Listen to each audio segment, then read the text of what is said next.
নমস্কার, আমি অলক হালদার। 2024 এবং 25-এর রাহুর গোচর নিয়ে আজকের এই আলোচনা।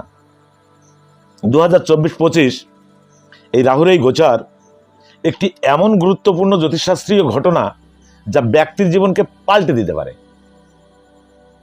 2024 সালে রাহুর গোচর সম্পর্কে জানার আগে জেনে নিন জ্যোতিষশাস্ত্রে রাহুকে কিভাবে দেখা হয়।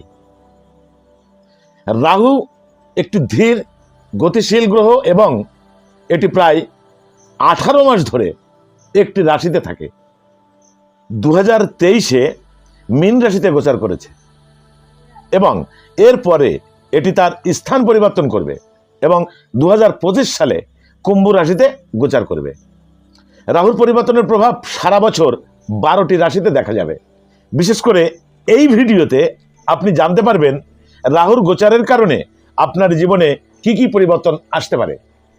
রাহু এবং কেতু হলো ছায়া গ্রহ এবং তারা সবসময় পিছনের দিকে চলে বলে মনে হয়, তাই তারা অস্ত যায় বা উদিত হয়। এই গোচরের সময় আরো ভ্রমণের সম্ভাবনা রয়েছে এবং আপনি নতুন জিনিস চেষ্টা করতে আগ্রহী হবেন।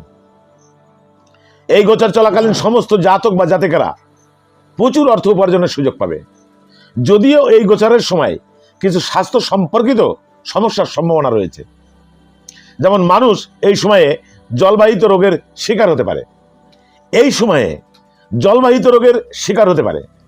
বৃহস্পতি শুক্র বিষম রাশিতে উপস্থিত রয়েছে এবং বৃহস্পতি ও শুক্রের মধ্যে শত্রু সম্পর্কের কারণে আপনি 2024 সালে মিশ্র ফলাফল দেখতে পাবেন। মীন রাশিতে রাহুর গোচরের কারণে আপনি আর্থিক সুবিধা পাবেন এবং আপনি সম্পূর্ণরূপে সন্তুষ্ট বোধ করবেন। আসুন তাহলে এবার জেনে নেওয়া যাক 12টি রাশি সম্বন্ধে কি বলছে। বৃষ রাশি।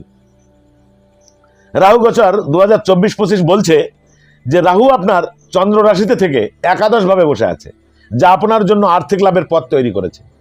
এই সময়ে কিছু অপ্রত্যাশিত উৎস থেকে আর্থিক লাভের সম্ভাবনা কিন্তু আপনার রয়েছে।